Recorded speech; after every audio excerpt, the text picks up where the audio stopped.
Hey, what's up, everybody? It's Lawson here. Hello, and we're doing a special interview today with somebody who I've had on my show before. Actually, a couple times. We met him back in 2016 in Deadwood, South Dakota, where I got to do a video interview with him. And then we also chatted maybe about a year or so later when we did a tribute to Doug Maynard. I'm sure you remember that doing that as well. Well, his name is Larry Weigand. Is that right, Weigand? Mm-hmm. I always thought I was going to butcher that or whatnot, but he is from the band Crow, and he's kind of what you call Minnesota royalty, kind of like, I would say anyway, up there with like people like Prince and Bob Dylan. Larry, how's it going? Good. Not quite now, Lee. Thank you.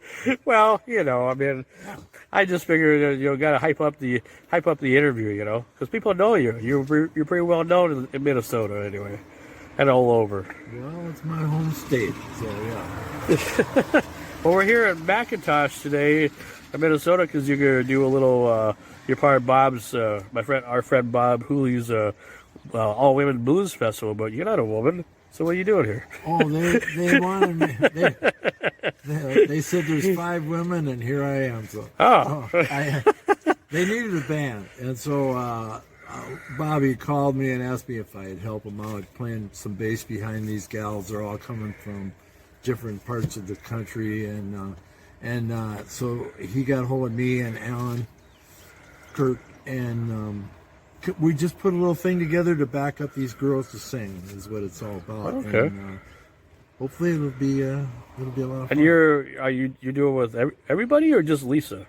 I'm playing with Lisa Okay. Winner's band normally, and she's here.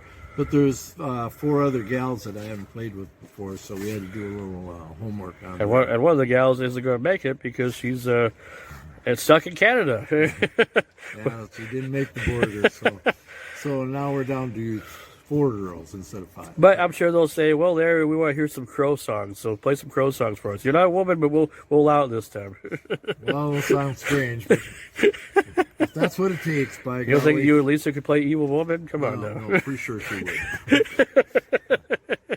Or Cottage Cheese or some other songs or whatever.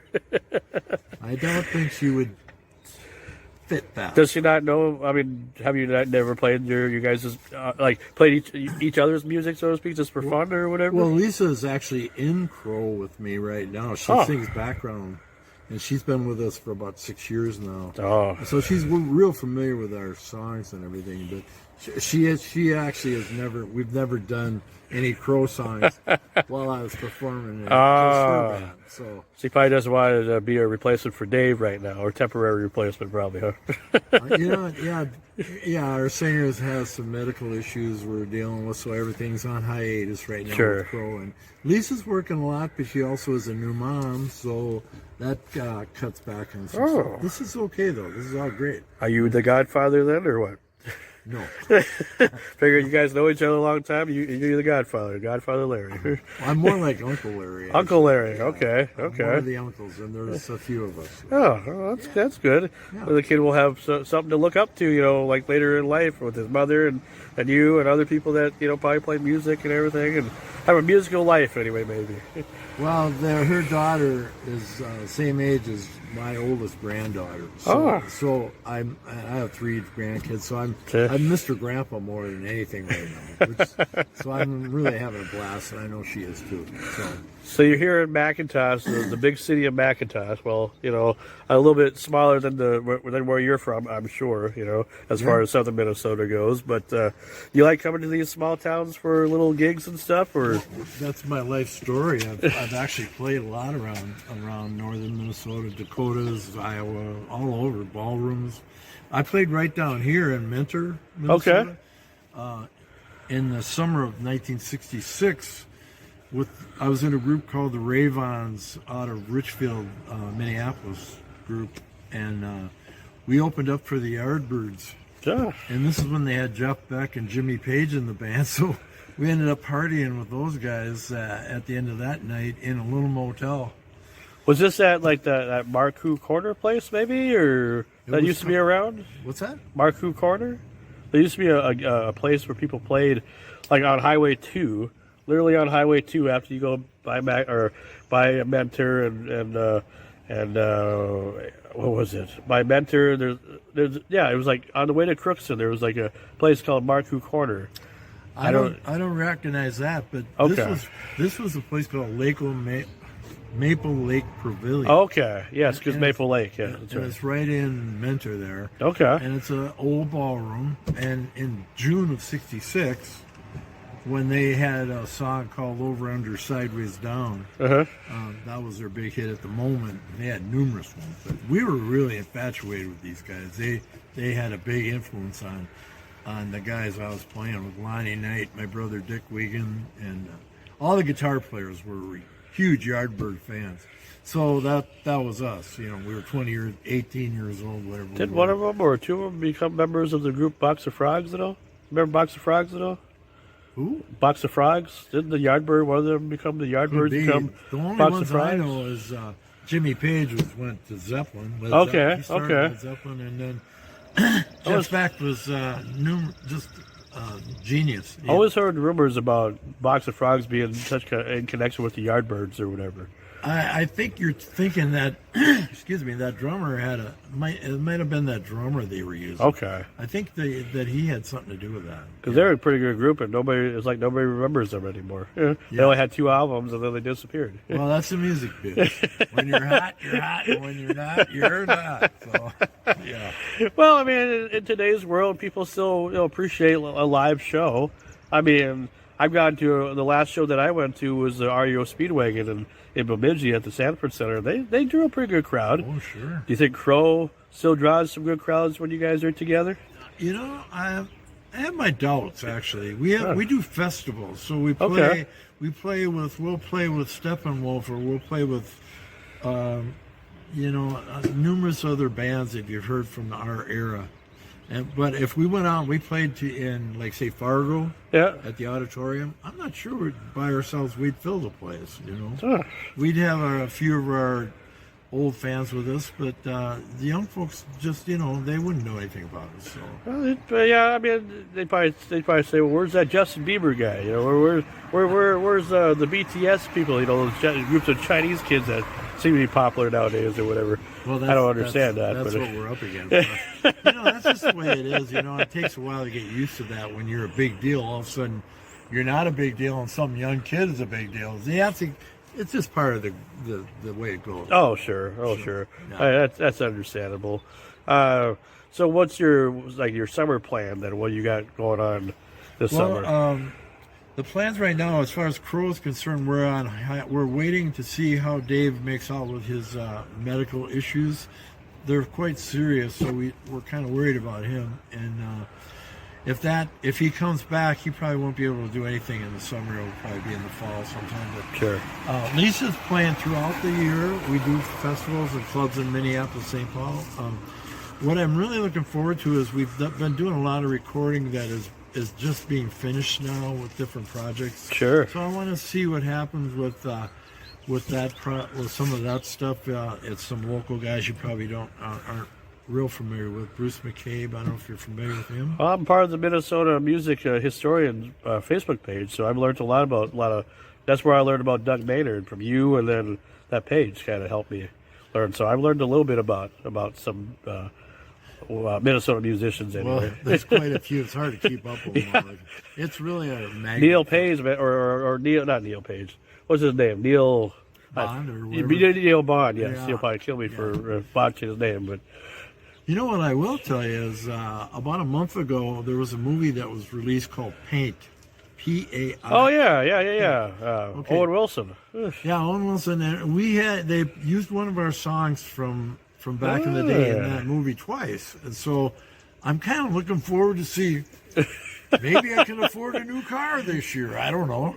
Did they what? Did the filmmaker just or movie company just come and call you and say, "Can we use your songs?" or what's going on? Well, what they did was they called our record label in New York, and on Sunday's Music is okay. Sunday's Records. It's a reissue company, and this is a dated piece from back in, like, say, 70 or 80 or whatever it was. This guy this painter guy starts at this TV show, and Eventually, he's there for like 30 years. So that's the basic of the story, and the drama. But they decided to use a song called King of Rock and Roll, which we don't try to lay no boogie woogie on the King of Rock and Roll. So not Evil Woman, something a little bit different. Woman, no, not this time. Wow, that's pretty cool though. I mean, because it seems like everybody would say, well, they'll play Evil Woman because if you're like a one-hit wonder, like Greg Kid Band or whatever, they always play the breakup song or Jeopardy. Yeah. They don't go into the catalog and say, oh, let's play something different, Oh, sure. Yeah. Yeah, we're one of them. We had a couple of, we had one big one, two minor ones, and the rest are kind of underground sort of stuff. Yeah. So that's what we're known as. So I'm surprised they wanted it. We're happy. We're very happy they used it. So, I since we've chatted before, and you've been on my show before, it feels like a long time ago, like almost like 20 years ago, but it was only like 6 years here in. Well, it's either 6 or probably 7, I guess, or probably because it's 2016 when we met in Deadwood, and we did that 40-minute interview in your hotel room or motel room. Well, we had a pandemic, and I haven't talked to you during the pandemic, I don't believe. We were going to do this interview last year in Fargo or whatever, but my question I like to ask people that have been on the show before is, like, since we went through a pandemic, what were you doing, and how did you manage to still do what you like to do, or did you have to switch your life around for a little bit? Well, March of 1920. Or 2020, 1920. The roaring 20s. I'm old, but I'm not that old. So March 2020 is when the governor of Minnesota said, you're not going to play anymore. Uh-huh. And people aren't going to do this and not going to do that. So everybody I knew that was a performing artist, whether you're dancing or whether you're writing, whatever, stopped. Everything stopped. On top of that, I had an issue myself. I had a kidney issue, so they had to take my kidney out. Oh, geez. My left kidney. They thought it was cancerous. Lucky for me, knock on wood, it wasn't cancerous. But so between the pandemic and that kidney issue, I did nothing for 2 years. I'm just getting back right now, as a matter of fact. Oh, so okay. I'm starting to feel back to what I was, but I'm 75 years old. It takes a while to recover. So, and that's kind of what happened. What we did was I forced myself to. Before I had the kidney issue, what happened was I wanted to learn how to run a recording program called Logic. Oh. And it's something that musicians use to record all their stuff. And so for 6 to 8 months, that's all I did. I didn't play. I was just learning how to do this. Sure. And all along we were recording at the same time. So that's what I was doing when the pandemic hit. And then I got this medical thing. And when I was recovering from that, we recorded more. Up until recently, I'd say last summer, is when things opened up for everybody. So it would have been, you would have been taking some time off anyway, even if the pandemic wouldn't have happened. Yeah, I'm afraid so. Do you think that you would have been able to do more though? Like if you still would have been able to go on tour even after your recovery and everything, or? I could now. I could. Okay. I could now. The operation I had was in February of 21, a year after. Oh, so you were dealing with it for a little while.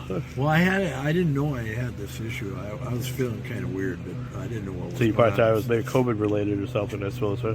Yeah, maybe. And then that was the other thing. They couldn't get me in because they didn't want to do operations that were elected. You remember they wouldn't let anybody. Sure. So for about 6 months, I was actually going downhill with this medical condition. So you could have died probably if they weren't to work on you. Well, I know people that had that happen to them. Yeah. Luckily for me, it didn't happen that way. So sure. Anyway, from February 21 till last summer. That's how long it took to recover from this operation. Okay. And now I can travel a little bit. I was working anywhere from 10 to 18 gigs a month before the pandemic. Okay. And then when that hit, we were down to 0. Now we're at like 4 or 5 gigs a month. So did you have enough? I guess I can imagine a smart guy like you who writes everything down and keeps track of everything, that you're pretty good with your money, I'm sure, and you had enough to stay afloat maybe for a long time, or because you had another job too, so you were airport or. Well, I'm a retired airline guy, so I had a pension coming in, luckily. Okay. I'm also on Social Security, which Oh. is Medicare. So if I wouldn't have had those two things, I would have been underground. But Okay. what happened was we made some moves to take care of the mortgage and get rid of it, and which we did. So the pressure was really off us. However, my kids ended up getting hammered, and they're still getting hammered because of inflation and everything. Oh yeah, it's crazy. And their mortgages are just, I can't see how kids can afford it these They days. say you waste your money when you rent, but sometimes isn't that kind of the better idea? Sometimes rather than dealing with a place for 40 years that you can barely afford, depending on your situation. Well, there's a time and a place for everything, right? Well, there's a time to rent, there's a time to own. And in the cities, I suppose everything's like yeah. everything. Everybody's feeling this. Yeah, it's not just your area; it's our area too. I don't want to get political, but I mean, I could, but I won't. Yeah. And everybody kind of is frustrated with that scene anyway. So, but thank God for music and sunshine and good food and all the stuff, babies. Oh yeah. All the good stuff. So. I suppose that's the stuff that keeps a guy like you feeling young anyway. I mean, because you have a lot going in your life, and you seem to know what you still want out of life, and you haven't given up on it, which is great. Look at Willie Nelson; he's freaking 90 years old. He's still rocking and rolling. Yeah. Clint Eastwood just turned 93 years old. He's still making movies and everything. It's like, what the heck? Well, I feel fortunate. I really do. You're looking at a lucky guy here. I'm looking at Minnesota music royalty is what I'm looking at. I'm lucky I'm even here right now. Yeah. There's 3 or 4 incidents that I'm walked away from that I maybe shouldn't have walked away from. So I'm lucky that way. So. Well, you probably can predict the bad things before they happen sometimes, maybe. Well, I just think I'm just appreciative that things have worked out. So. Well, I'm appreciative of you, man. I mean, it's nice that we can still get together, and I know we're not close, but I mean, it's just nice to know that you never forget people, and I don't forget people either. And I never thought I'd ever see you in Minnesota, because I was going to be in South Dakota for the longest time, but I guess that's just what fate happens sometimes, or things happen, I guess. Sure. But my road's been a little bit more rockier than yours, but I haven't had surgery at all, so I guess you take the cake when it comes to that. Well, anybody who goes through that fun stuff knows what I went through, and I've been through it a couple times. So anytime you can avoid that, do it. Ooh. So now would be the time to kind of ask, I know Rick, Chef Chick did that book about 60s music, or the bands from Minnesota, that were part of the rock and roll revolution. You guys ever gonna do any books at all about because I would think by now Crow would have an interesting story. Now would be the time to start writing a book about it. Yeah. You mean, do I want to write a book? Write a book, or you have your notes. You have your that could make probably a book right there. All the facts and fun facts about Crow and everything, and your life and everybody else's life that were. More people than you think have asked me if I was going to do something like that. It wasn't necessarily about Crow. I mean, okay, because I go back way before that. Sure. And even my mom wanted me to do that before she died. She said, "You should write a book about all your stories." I got stories that sound like total BS, but they're honest to God truths. Honestly, I'm not going to make them up. But if I write them down, you'll go, "No, that's BS." But I know what you're saying, because I got those stories too. A few stories from past interviews and everything.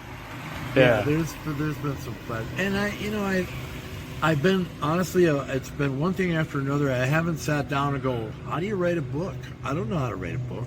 I know how to write a song, but books are totally different. And I'd have to think about what. But what I'm saying is, you already kind of have the book already written, so to speak, because you have notes, you have facts, you have things that even if it's just your own personal collection of what you've done for ever since you started playing music and everything. You have all that. That could be a book right there.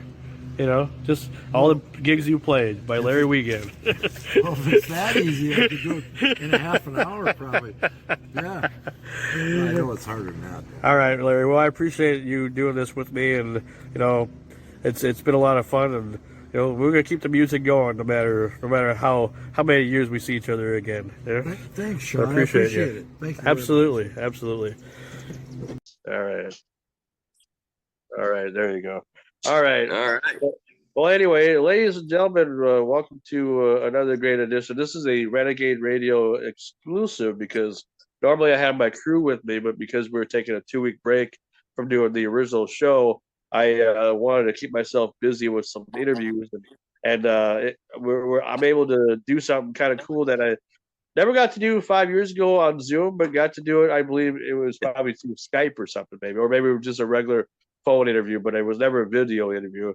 But this time it's a video interview, and it's with John Fred Young, who's the drummer of legendary rock and roll group Black Stone Cherry. How's it going, John? Hey, buddy, it's going good. Thanks for the awesome introduction there.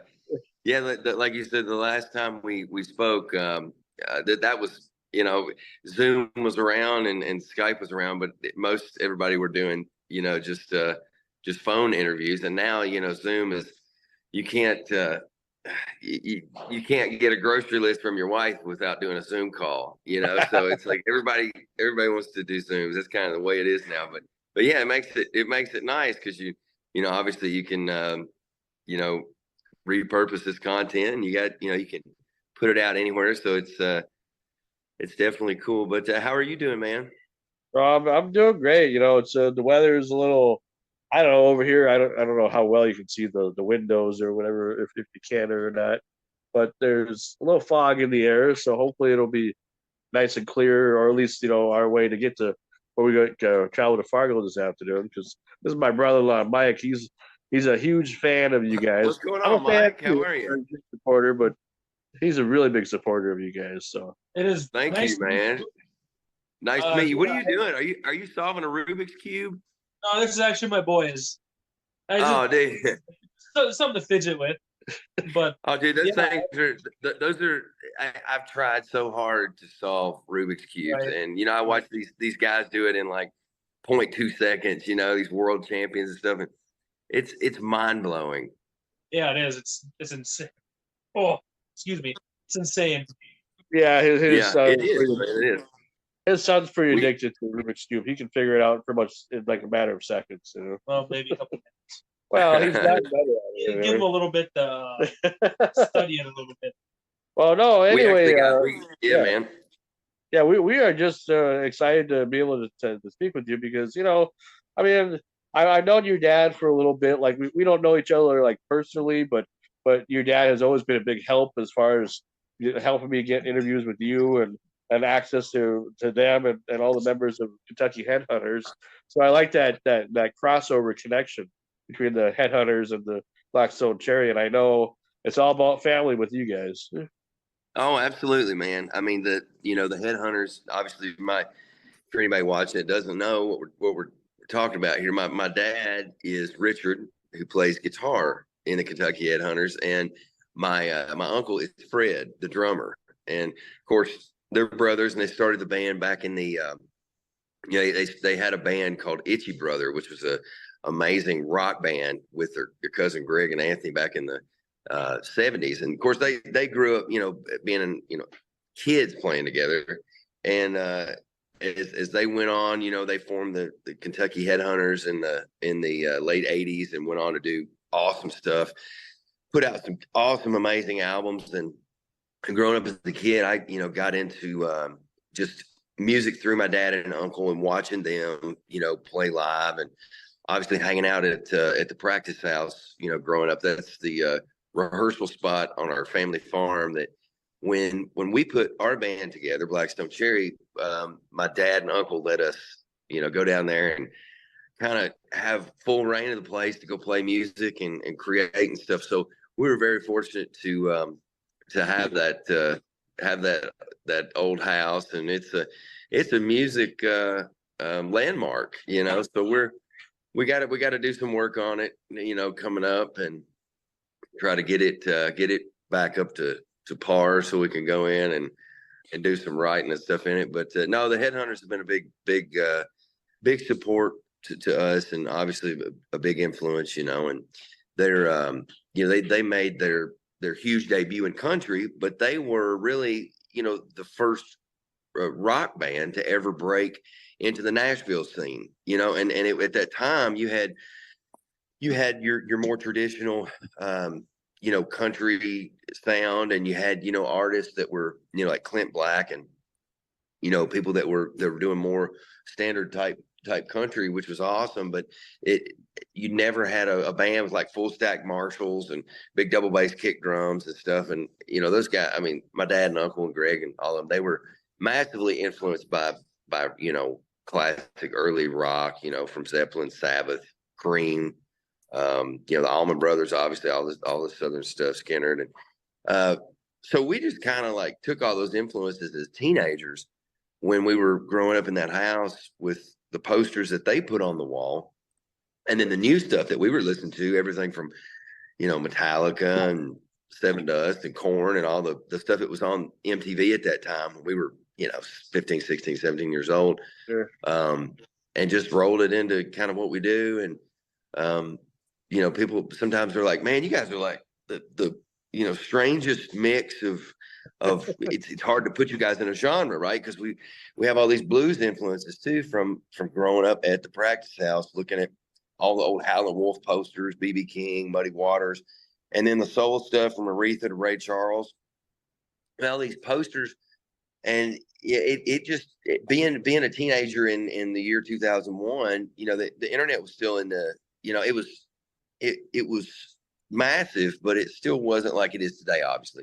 So we would, but we used it as a great tool. We'd go on and like research, what this album sounded like from this poster on the wall, and really learned a lot of stuff from just being in that place, and them giving us the ability to be there, and two, we didn't have to worry about anybody complaining about noise because it was on the farm, and we would stay down there till 2:00 in the morning and drag into school the next day. And, as soon as school was over, we'd go right back down there. So a lot of great memories at that place. And it definitely built who we are and what we sound like. And speaking of sound, when it comes to comparing the Headhunters to Blackstone Cherry, you guys have a unique sound that's a lot more aggressive, we'll say, in some respects, than what your uncle do, Yeah, I mean, I guess that comes from a lot of the metal stuff that we grew up listening to too. I mean, obviously, there's so many great bands, but Metallica, Pantera, Seven Dust, Korn, there was a cool scene of metal music in the early 2000s, mid 2000s. So, I mean, a lot of that stuff we definitely were influenced by, and it's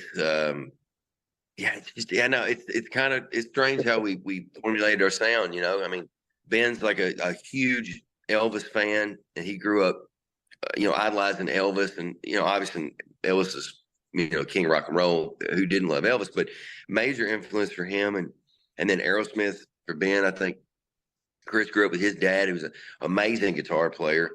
His name was Steve, and he he had bands that he would play in, and he turned Chris on to early country stuff, and then also Leonard Skinner, obviously, and all the great Southern stuff. And and then Steve, our bass player, like his dad's a phenomenal guitar player too, and he grew up listening to classic country and then classic rock and Southern rock. And myself being around my dad and them, and it's wild when you put a band together, man. You get a lot of people that have similar interests, but you also have very different interest in music as well, and it makes it really interesting, and your chances of creating something genuine, if all your guys are just into one kind of genre, it can possibly get to sounding almost too much like that stylistically. But we were able to just take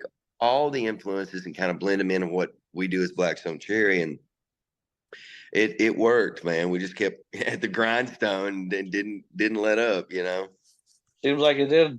I mean, you guys have since you're former, you guys seem to be a highly successful non-threatening band, because we don't hear no drama about Blackstone Cherry. We don't hear about no oh, this guy, had sex with that person, and it's like blah blah blah blah blah. This person, is on drugs. This person doing that, whatever. You guys seem to be you guys can find your way in the media, but you don't find yourself in like the bad media, so to speak. There's good things to say about Blackstone Cherry. You seem like a good bunch of Christian boys. They will just say, Well, thank you. I mean, we are at the core, four country boys from, two small towns in Kentucky, and we're very lucky to have, great families that taught us core values, and also we're obviously all, we're very supportive of us growing up and playing music, and we're not a tabloid band. I mean, we're pretty just normal dudes. So you're in Fargo tonight at the Sanctuary. You got any good Fargo memories from the past? Because I'm sure you played here before many, many times. I'm sure this is not the first time. Yep, we played here about 6 years ago, and we were going to play, and we pulled up, and the stage was on it was, I don't even know what it was. It was blocked up with some concrete blocks. They were doing some kind of outdoor thing. Okay. And it did not meet the code of what it needed to, so it was unsafe. So we didn't get to play the show. And this was, like I said, I think 5 or 6 years ago, maybe 7 years ago now, or longer. And it was terrible, because we were so excited. We had a lot of fans coming, but we could not play because of the shape the stage was in. And I can't remember, like I said, what year that was, but I remember we spent the rest of the day walking around town and just seeing the sights, because it didn't happen. But we played here a lot since then. It's always a great turnout here. A lot of rock and roll fans, and so we have a good time. We'll have a good show tonight too as well. You guys, as you know, obviously, you released a brand new album called "Screaming at the Sky." I mean, that's just my brother had to pick that up right away as soon as the album came out, and he got it on vinyl. And thanks, guys. I'm hoping that maybe when we meet tonight, that maybe you guys can all sign it for him, if you're able to. Yeah, we'll sign it for you, man. Absolutely.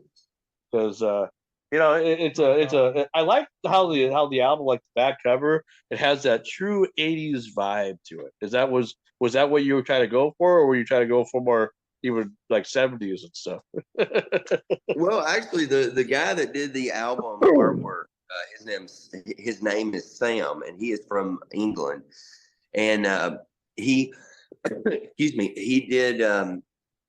he does a lot of great artwork that he does for a lot. I think a lot of comics and things in the art world, and so we kind of touched base with him, and man, he just knocked it out of the park. And we let him hear a couple tracks, and sent the tracks to him, and said, "Run wild with it, man. Do what you think." And it really came out incredible. And I think everybody has really just fell in love with the artwork, and Sam did an amazing job, and it's so important too. I know, when you're growing up and you're looking at vinyl, or you're looking at CDs, like the artwork,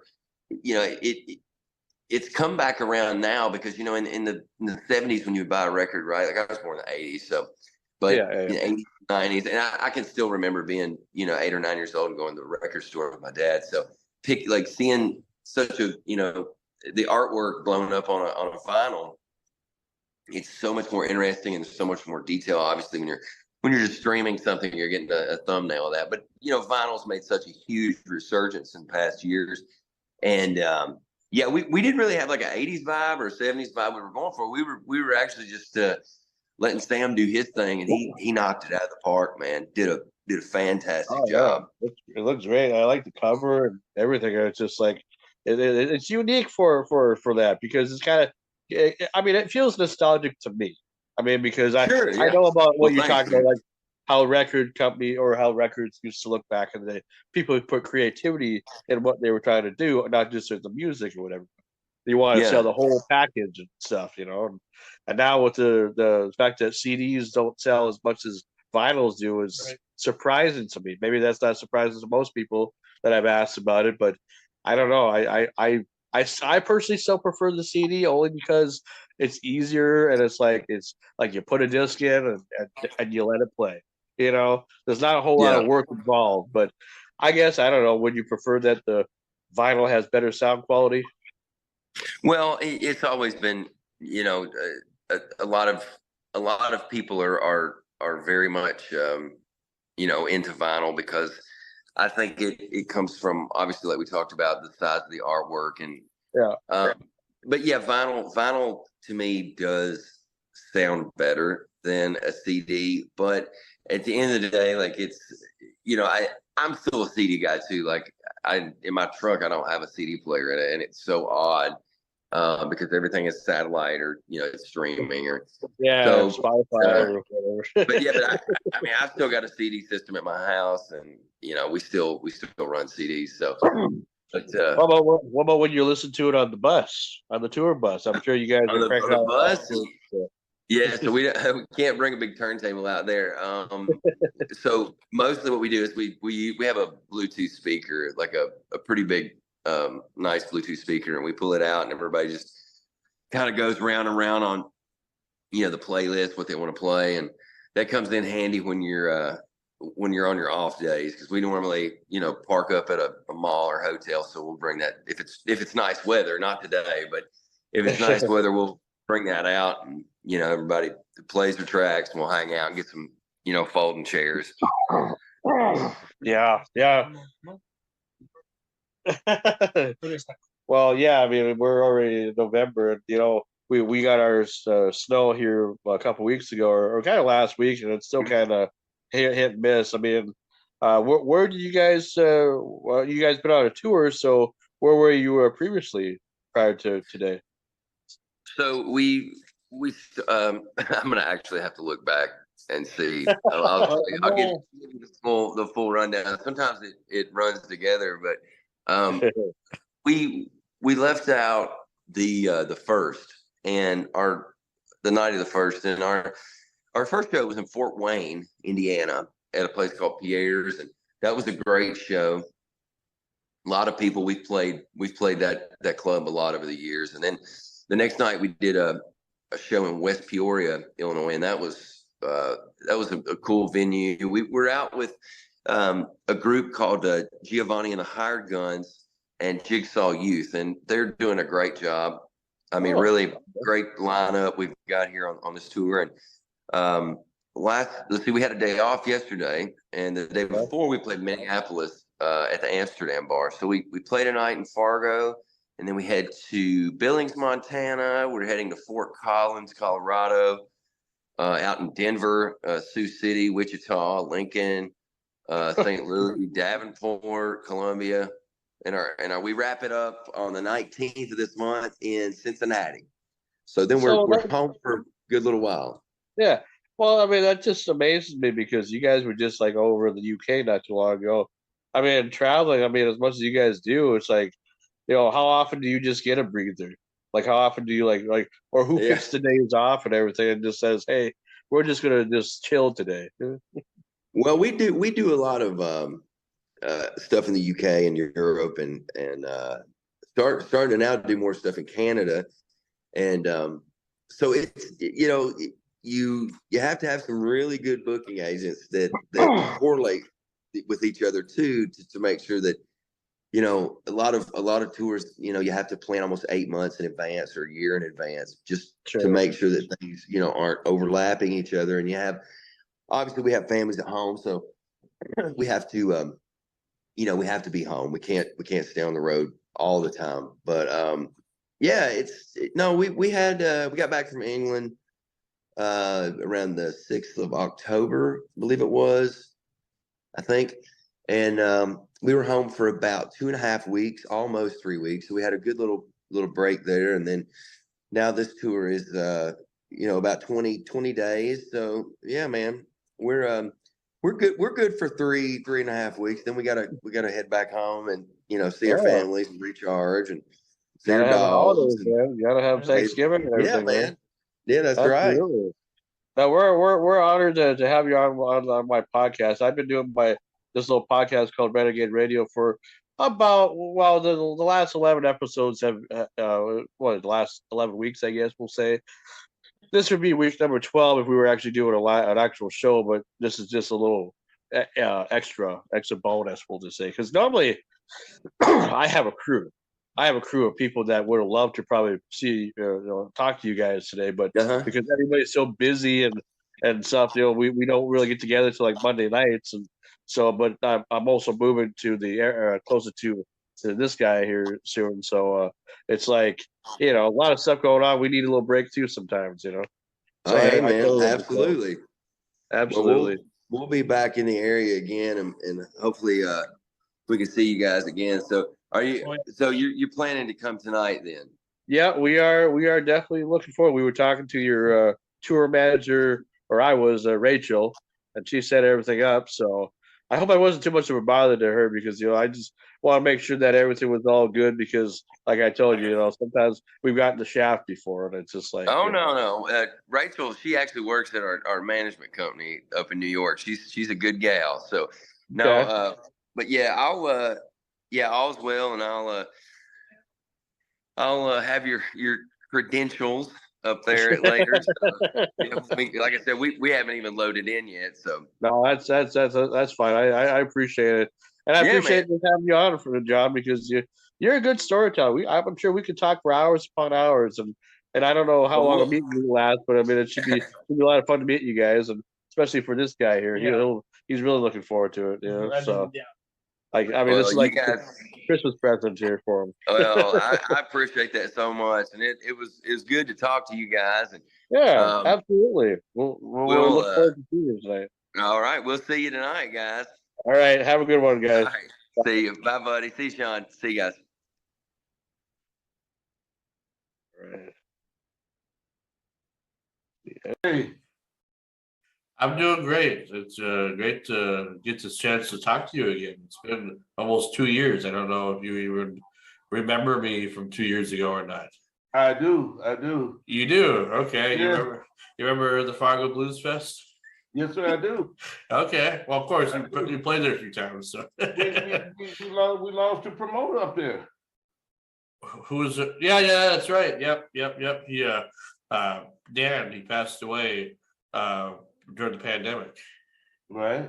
Yeah, and so I don't know who the new promoters are. I didn't get to go last year because I moved into an apartment at the time, but I do plan on going this year because I think they got Walter Trout as the main headliner for Saturday. Maybe so. Yeah. Yeah, but anyway, hey, it's good to see you again, man. I tell you, it's been quite a long time, and seems like since the last time I saw you, you've become more successful than you know what to do with it. I remember we were talking about success and fame and blah blah blah and all that stuff, and now it's like that's all out the window now. It's like you're doing great now. I'm still trying to. I'm trying to learn. If there's any change or what type of changes it's going to be. To have a successful project. It's only been out 3 weeks. And but what I'm saying though is like, did you think that the great Joe Bonamassa would ever get a hold of you, or were you friends like beforehand, like? We didn't know each other really well. I had met Joe, but I got a hold of the way I reached him was through some people that told me that he used to give me a play on his program. And of course, I never believed it. I'm like, Joe ain't playing none of my shit on his program. You know what I'm saying? And come to find out that he was. So I got a number to contact him and just told him that hey, I know what he did for Joanne Connor, and was wondering would it be any possibilities he'd be interested in doing something like that with me, and that's how it got started. And it took about a year or so, a little over a year after the initial conversation for anything to start happening, probably about a year and a half. But then after that, everything started engaging, and it went down. I remember seeing like the Facebook videos and stuff of you and him hanging out, and I'm just like, what the hell's going on here? We live in a parallel universe now, or are the worlds coming together, or what's going on? It's like I Right. was confused. Right. Oh, that's awesome. That's awesome. Well, I'm happy to be able to do this interview with you, even after you release the new album. I listened to it, and I listened to the whole thing, and it's very good. And I have a few favorites. I think my favorite is the song "Breaking News." I think that All right. that not just because it was like released as a single. I like it because it sounds like an old '70s funk song, kind of like, you know, with the saxophone and everything, and. Hopefully, it made you think about the staple singers. That's what the vocal line, you know, was patterned after, in reminiscence of that. You know, well, something maybe like how Pop Staple would do it. It sounded great, and I mean, not saying that all the other stuff doesn't, but that was one of the songs that really trickled to me. And then, of course, the message. You have to understand the message of what you're trying to sing. Because everything that you wrote in the song is basically true about today's times. You know, so. Right, it's a pretty. It's got a lot of resonance in today's world. That's right. That's Yeah. right. Well, I'm going to do a little quick introduction, and then we'll just kind of go into it. I don't need you for a long time. I just for maybe half an hour if you can spare that at least. Okay. That'd be all right. No Hey, problem. what's up, everybody? This is Frankie Slauson, and welcome to another great edition of the Frankie Slauson Show right here. Well, it's on YouTube and probably on Facebook as well. We're not live streaming; we're just pre-recording. I tried the live stuff before, and sometimes that works, sometimes it doesn't. And I just figure I'll just do a pre-record and then surprise you all with a little video like this that you had no idea that I was in the works of doing. And it surprised me to get a response that from this guy this guy's manager, because he had a different manager the last time that we spoke almost 2 years ago. Right. We did an interview, if you guys are following along, with the great Larry McCray here almost 2 years ago, before the weekend of the Fargo Blues Fest of 2020. And that was definitely an interesting blues fest for sure, with the coronavirus and everything. I think it was like one of the first actual events that Fargo put on since that time, or during that time, because a lot of people shut down. So, but anyway, it was very recent. It was very recent after. Yeah. But I'm glad, even because it was outdoors, I'm glad that they kept it going. Anyway, this man has a new album out. He hasn't released an album in a while, but he finally did, and he did it with somebody who you would never expect. You know, it's almost like, not saying that this guy is the greatest blues player of all time, you know, to a point, but Joe Bonamassa is good. He ranks up there. I mean, he is great. What are we kidding? He's great. But Larry McCray is also great, and we're happy to have him. We're going to talk about his new album called Blues Without You. I listened to it. It's on Spotify. I have no physical copies, but I listened to it via streaming and on my surround sound. And you know what? It sounds so good. I figured let's have him be my first guest of 2022. So, Mr. Larry McCray, God, it's great to see you again. Welcome to the show. Thank you so much, brother. Thank you so much. So happy to be here. Oh yeah, we're happy to have you on, because I didn't really know how hard it was going to be to actually get a response, because it seemed like the last time with your old agent that he was kind of a guy who quickly responded like right away. Like it didn't take him long to not only help set up the interview, but like call me after I offered my phone number and talk about other things, and then offer physical release copies, blah, blah, blah, of your old stuff. And I'm just like, wow, it's like we got instant friends here or whatever. So I understand now with having a little bit of success, you know, and having a different manager, it's kind of, you know, it takes a little while. I feel like I had to go through almost Steven Spielberg to get Michael J. Fox here. So, You know, this is all new for me as well. And I'm just, everything is kind of like on a trial basis or first run basis. You know, you don't know what you got until you test it. So, you know, these are the testing days, the proving days for me. And I'm just hoping that everything is solid. It seems to be pretty solid. And I'm just anxious to see what kind of changes maybe a new day brings. Yeah, it's hard to say, but I know that the last time that we spoke, it was before a couple of days before the Fargo Blues Fest of 2020, and I do realize that we were supposed to like I don't know if we were going to hang out or something for a little while, but you took off or went somewhere or whatever, and then you never came back to come hang out with my brother and I for some of the rest of the event. I don't know where you went to, whatever, but I didn't see you after that. Yeah, you said, "Hey, I'm gonna get a chair and we're gonna, we'll sit down and we'll hang out for a little while and watch the show." And then you disappeared. I don't know if you had to go somewhere or whatever or what, but yeah, I didn't see you after that. I might have got pulled off on the side by somebody else. I don't know. Who knows? Who knows? I just thought, where the hell did he go? Where the hell did he go? He just well, I'll apologize to you now for that. Because we had chairs, lawn chairs, because that's how they do it over there at the festival, because it's outside and yeah, my brother. I tell you what, my brother was pretty impressed by your performer. Because he had never really experienced a whole lot of live concerts. Same with me too. I mean, we're kind of trying to digging our feet into it too. I mean, we don't play anything or whatever, but just try to be a good audience and good crowd for good shows that come to our area.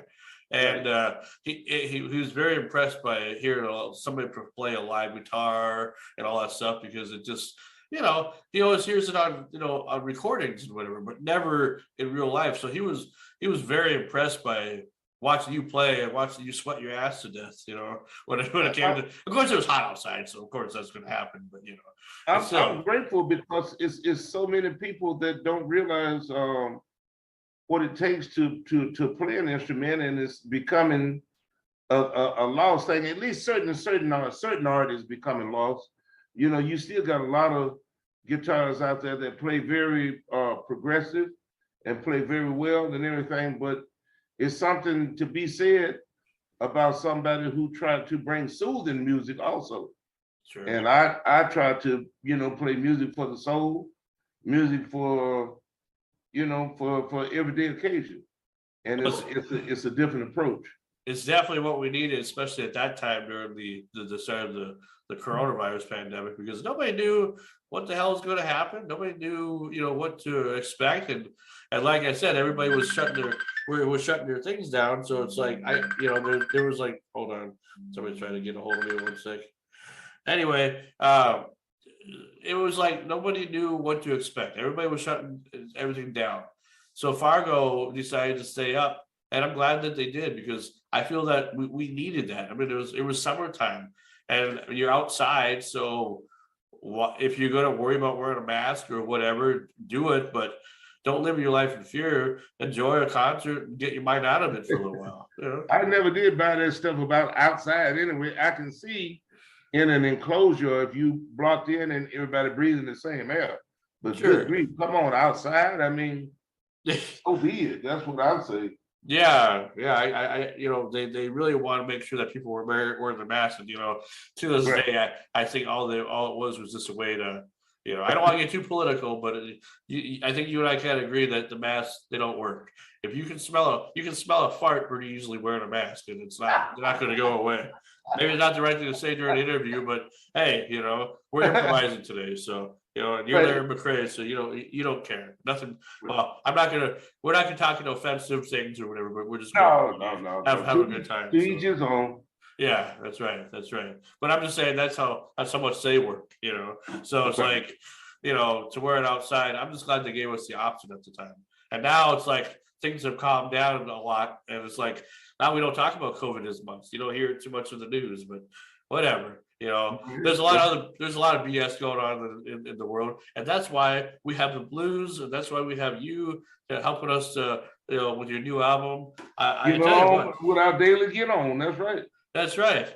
And your new album, Blues Without You, I don't know where it stands like in the charts or whatever, because I never really looked that far, because I don't have access to stuff like that. But I would say you're doing pretty well for yourself.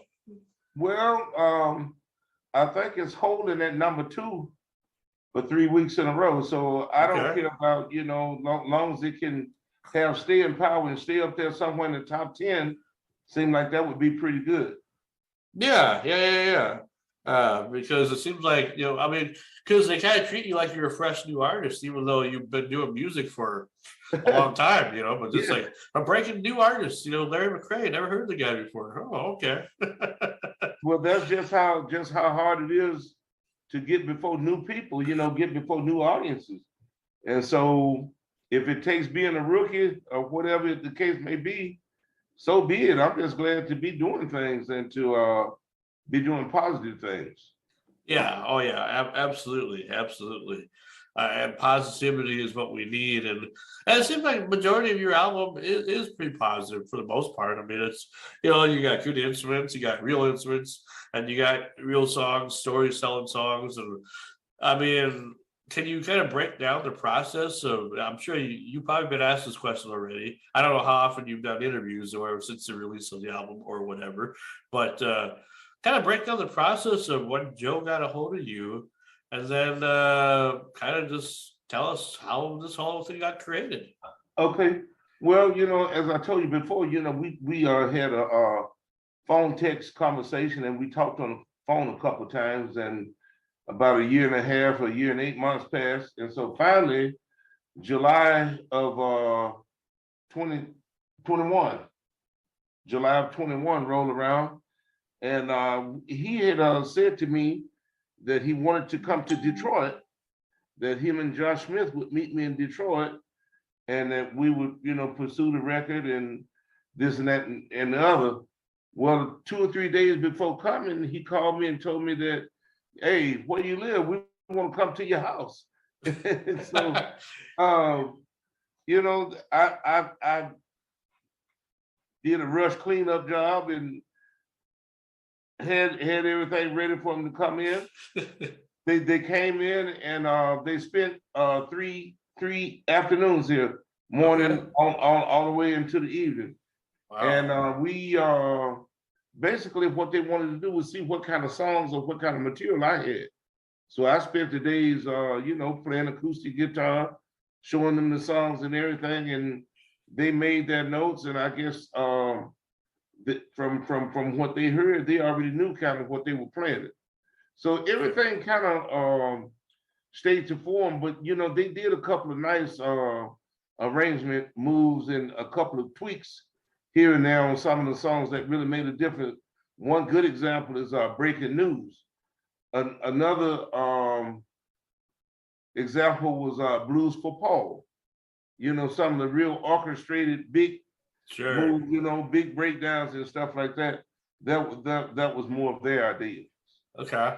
So, but after they came and spent them days here, we got to know each other a little bit. And 2 weeks later, I went out to Los Angeles, out to the East West studio out there, and I got a chance to meet Joe's whole crew, his recording crew, and all the people that he worked with out there. And it was a great experience, real great experience.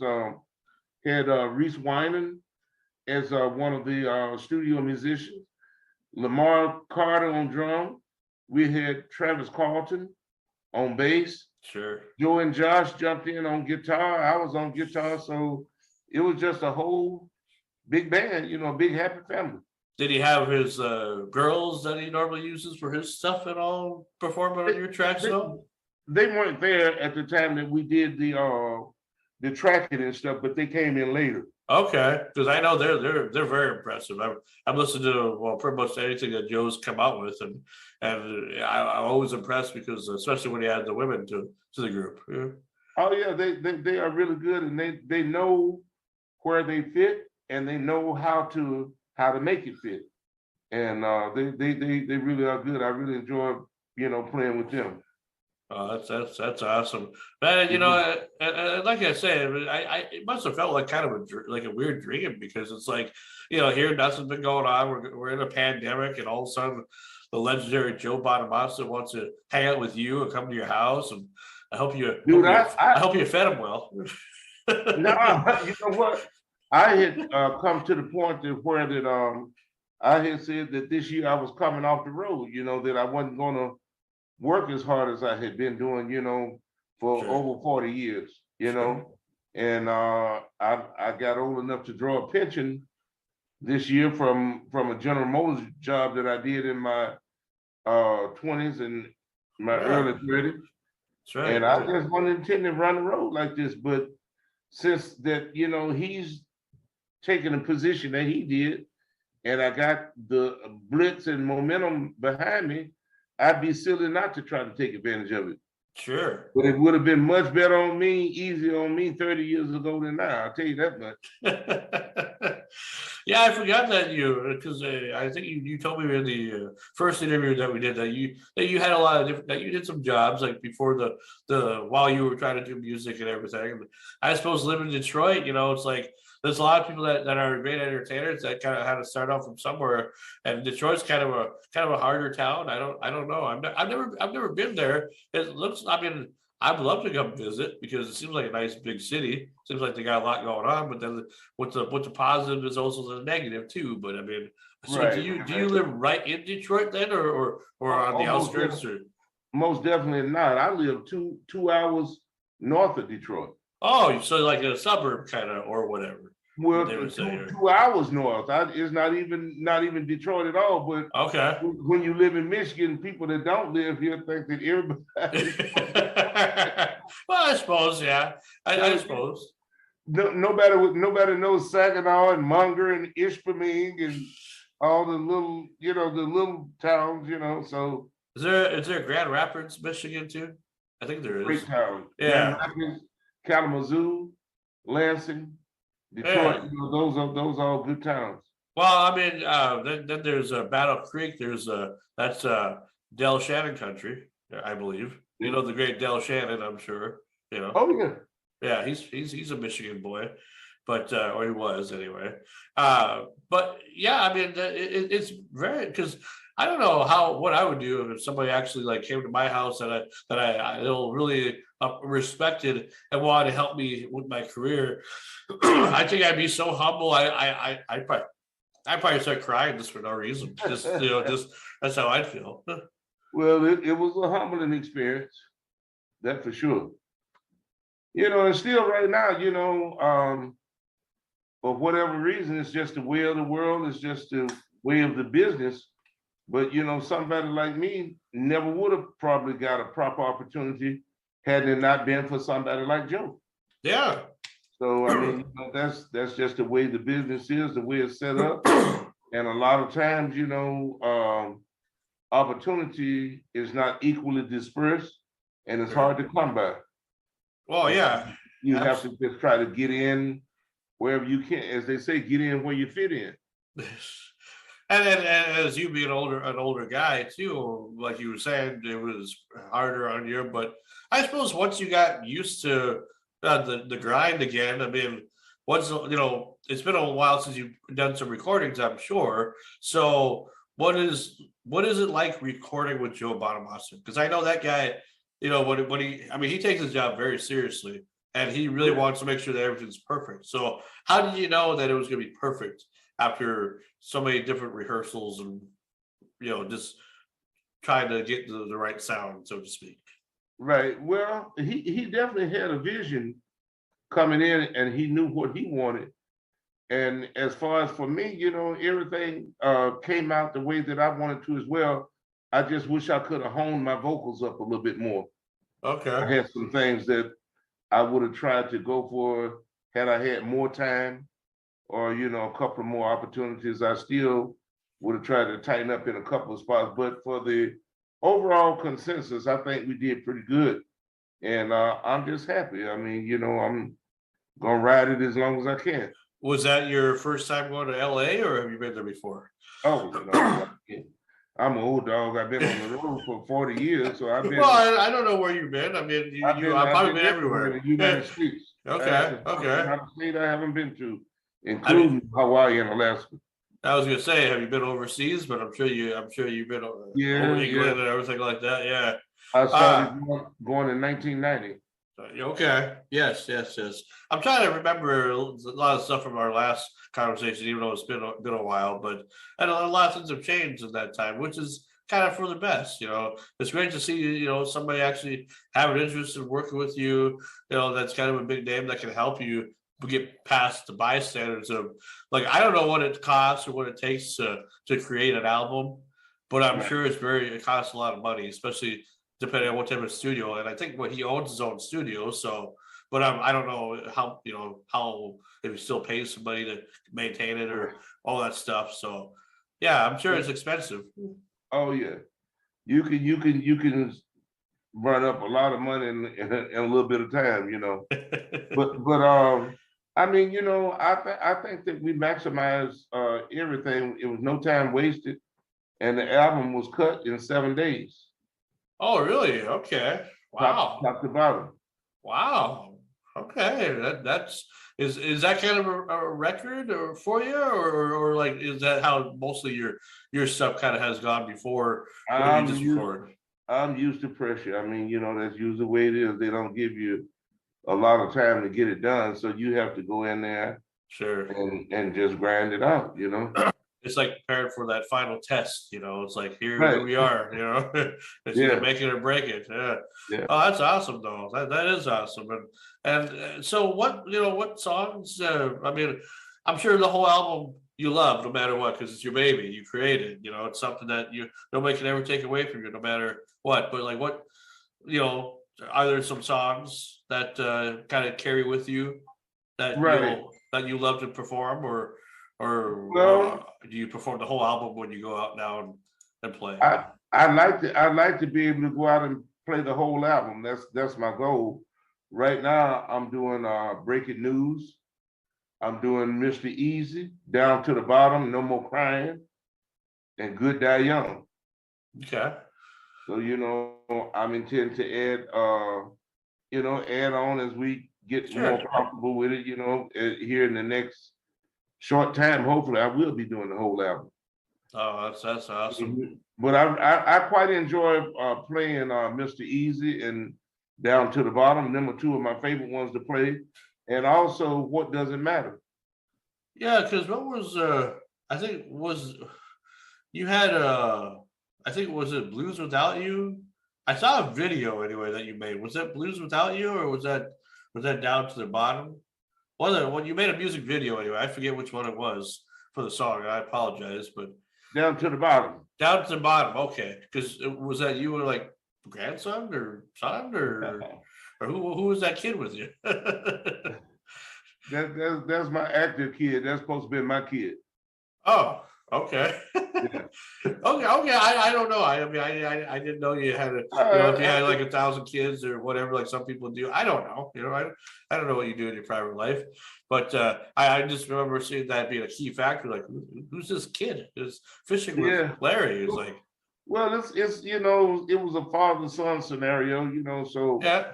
I tried to write in form in terms of what is relatable to anybody who have that situation in life. Any father and son, that could have been any father and son. Sure. So that's how I try to write about commonalities, but in general.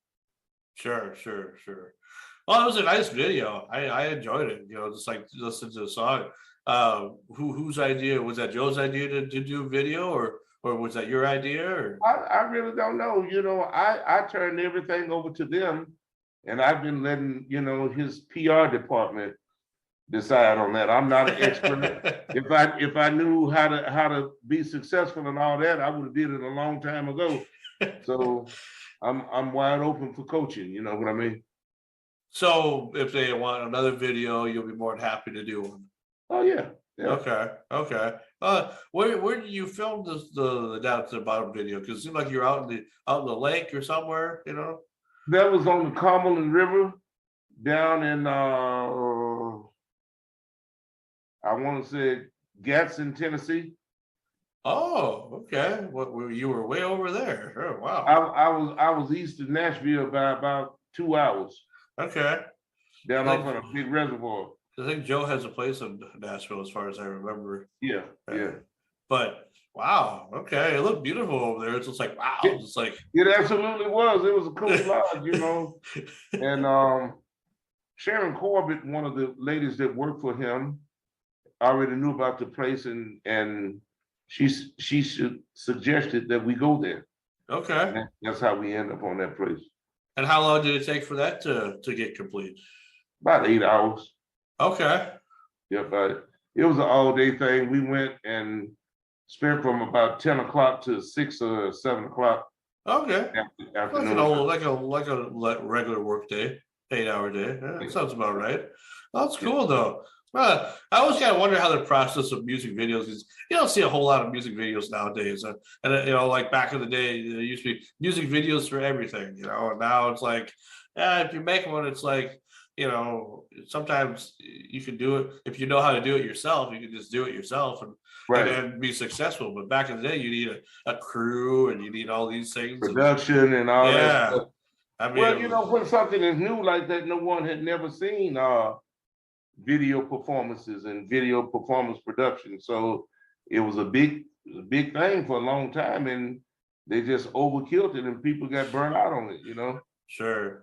Well, you remember like the CMT, Country Music Television? It used to be all nothing but music videos all day long. It's like that's all they showed, all new stuff here, old stuff there, 24 hours a day. MTV was kind of like that too back in the day, and now it's like now we don't really, now we don't see much of that unless a YouTuber wants to make a video or something. But anyway, like I say, I mean, I'm very happy for you. First of all, it's great to finally be able to talk to you after almost 2 years, and I hope one day we see you again, in Fargo or Grand Forks or wherever whenever you come to the area again. Because I live only 2.5 hours away from Fargo, or about 2 hours away from Grand Forks. So I mean, if you ever get come to the States or whatever. How far are you from Twin Cities? About 6 hours. Oh, so it's quite a ways. I heard that you were coming to that, or seen that you were planning on doing a show. I mean, we were up there last weekend. Yeah, I did see that. I was just like, if I would have only known about that, I probably would have made, because it's not hard at my job to get time off. I went to the cities last year. I'm a big wrestling fan, so AEW had a event over in the Target Center in Minneapolis, and my brother and my brother-in-law, we went down there last November for. It was supposed to be in St. Louis, but for some reason they got moved to Minneapolis. So that was my first actual pay-per-view experience, and man, I tell you, there's nothing like a live event, even for concerts or anything. It's like live events is where it's at, that's for sure. Y'all had a good time then. Oh yeah. Oh, I think you would have had a good time. They come to Detroit all the time. Like the WWE just was in Detroit not too long ago. So, I don't know if you follow that or not, but in your spare time. I have been known to watch a wrestling match. Hey, gotta like other things too, That's why it's called having pop culture in your life, being cultured, knowing some things, not just knowing one thing. But anyway, is there anything else that you want to talk about as far as your album goes, or I mean, like I said, I don't know how often you've been interviewed, and so I don't want to kind of be a repeat of questions or whatever. I just encourage the people, the true people who know the music, who know the form, to go on and catch a preview of it. Go to the stream or whatever you got to do to get a preview and to check it out. I think it's something on there for all blues genre. It's the straight ahead lump. It's the more contemporary ballad. It's the old funky groove. It's got a lot of diversity on the album, and I really encourage the people who haven't heard it to give it a shot. And I think they can find a lot of good stuff in there. And I'm guessing it's on it's on Spotify. So my guess is it's on all streaming platforms, so people can listen to it. Yeah. Okay. If anybody wants to get a physical copy, how would they do that? I do believe Amazon. Okay. Amazon and Joe Bonamonte's site. Oh, sure. Amazon and at Joe's site also. Okay. Well, that sounds great. I appreciate it, man. Man, this has been wonderful. And this has been too cool, man. I appreciate you having me on. Yeah. Well, I figure I owe you another interview, and I figure sooner or later you're gonna surprise us and do something. you know, and and even if you didn't do anything, new, I would still want to try to interview you again just to see what you've been up to, Right. So, I appreciate it. yeah. Just trying to play the blues. I'm working with a new agency, and they're giving me lots of work, and hopefully we'll make it to it's all new towns to me. A lot of it is new towns. So I mean, sure. The people that have enough interest to come out and support some of the shows, come on out and check it out. Well, I suppose the new people in charge of the Fargo Fest hasn't gotten hold of you yet, I suppose, huh? Not yet, not for this year. No. Well, if they do, or hopefully again one year they will, and we'll definitely get together again. Maybe this time we'll actually interact and we'll hang out for a little while. Because I don't even know who to contact anymore in Fargo, but I'm going to tell my people to try to concentrate on it and see if they can't reach somebody. Yeah, or somewhere in the Dakotas, even if it's not the festival. I mean, they got Moorhead, they got Grand Forks, they got lots of different places that you can play. Okay. I say the Dakotas because they're closer to me. I'm in Minnesota, but there's not much around my area that people, would actually go to unless you don't mind performing for a smaller crowd. In a little town called Thief River Falls, Minnesota, they have a place called the Ralph Ingolstadt Arena.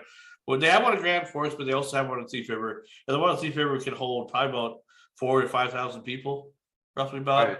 So I don't know if that's a big crowd or a small crowd to you, but we're always looking for artists to come down that that don't cost $1 billion to want to come and play. So just call the right people, I guess. I don't know. All right, man. Well, I appreciate it, and thanks again for being be my first guest of the new year. Bros, may the blues be with you, and until the next time. Whoa.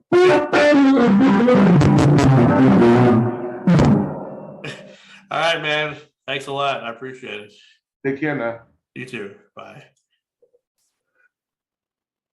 Perfect. Okay.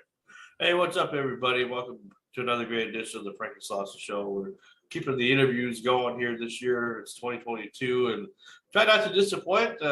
Everybody enjoyed the Williams re-interview that I did last week, promoting the Kicking Up Country event, and we actually had a good time hanging out with the Williams Re after the event was over, and it was a lot of fun. So I appreciate everybody who enjoyed that interview, and now we got a brand new interview with somebody who's totally different than Williams and Re, not even in the comedy realm, more in the blues, rock and roll realm, which is always fun when we can get a blues artist or a singer or songwriter, somebody who's young, somebody who's up and coming, not many people know about, but a lot of people are learning about. His name is Nathan Pope. And Nathan, welcome to the show. Hey, how's it going? It's going very well, very well. Just all excited to have you on. Absolutely. Was able to get your copies of your CD, your album. Let's see, it's called Waiting There for Me. Yep. And I like it because it's just a good color, red. Yeah. It's always a what idea went into the color of the album, or just the album creation? I just had the weirdest thing in my mind. Like every time, like both albums, like when I do all the artwork. And the first one, I had a good idea, and then this one, I knew I wanted it on the beach, but it's like I had this like dream so many times as a kid of this red sunset at Ocean Isle Beach in North Carolina, and that was like, for some reason I kept having that dream as like at 3 and 4, and it was just the perfect day. I mean, it was wild to me. I saturated the picture just a little bit, but that was just how it was. I mean, it looks good. I mean, it's like, doesn't seem too saturated to me. I mean, I've seen oversaturated album art before. Oh, yeah. And oversaturated things, like you watch a 4K movie or a Blu-ray, and sometimes the color isn't what it's supposed to be. Way too much, yeah. Yeah, or it's not what it's supposed to be. We just watched that Doctor Strange movie last night and Disney Plus, and I thought it looked beautiful compared to the first one. So I don't know. It's weird how that works sometimes, I guess, when it comes to that. But I've listened to it a few times. I kind of went from picked a few songs that I liked, and of course the first one I really like, because that's the start of the album, Alive, and then you really go into it with 11 other great tracks, and it just I listened most of it on Spotify before I was able to get the physical copies. Yeah. because that's where it came out first. Mm-hmm. You know, and I love how digital releases when people are willing to do that. Yeah. You know, I mean, I get it. You know, Spotify has to make their money too, blah blah blah. But I don't care about all that stuff. I'm happy that we're able to listen to it, so that if somebody wants to purchase or something, that they know what you sound like, and they're not going to be disappointed in their purchase. Yep. So true. So I mean, do you think that will help you a little bit in your promotion and sales? Oh, it helps so much. Almost all of, like, I wouldn't say almost all of them, but I'd say at least 40% of the sales are from people that found it on Spotify and were like, "Whoa, I like this." Okay. I mean, it's great to have that, you know. Like, but you know, I would have had physical copies the first day, but the songs didn't even get finished processing legally until like 24 hours before it came out. So there was no way I could get it. It was such a crunch time with this album. Well, let me ask you this, because I've never released anything on Spotify before, because I'm not an artist or anything like that. But how's that even work? Like, do you have an agent that helps you with that? You do you basically, have somebody that helps yeah. you? So you have to have a company. Even though I'm under my own record label, you still have to have a distribution company. So we used DistroKid, but we did almost everything on our end ourselves. The only thing we used DistroKid for was just so it has the tag of being distributed by whoever. But like all of the rights and the company is under me. Okay. Yeah, I was gonna say you kind of it's easy though. Anybody could do it. Okay, is this like a simple upload, or do you have to? Yeah, it is. It is. Okay. Like I said, as long as you have a company, like DistroKid is cheap as dirt. You know, all you need to have is the songs and $20 in your pocket, and you're good to go. Oh, okay. Well, that's cool then. Bad. Yeah, I figured they'd be like, oh, once we do this, we own you. We own your digital revenue, because I don't know what artists are complaining about when it comes to why Spotify isn't like paying. I don't understand. I don't. Neil Young's deal, I'm sure you heard about that. Everybody did. You know, kind of made a thing about that. I just didn't understand. I figured, well, first of all, Neil, you have lots of money anyway. What are you complaining about? What are you bitching about? You know? Yep. So I don't know. I think he kind of hurt himself by hurting Spotify a little bit. Yeah. I like Spotify. It's been around for a long time. Probably about at least a good 10 years since I've been using it. And I used to use iTunes and stuff like that, but I don't know. Spotify just seems simple to me. It's simple. It's easier. You can do it like that. You don't have to wait. And I think that you can find everything. They're not going to charge you, per song like how iTunes used to do.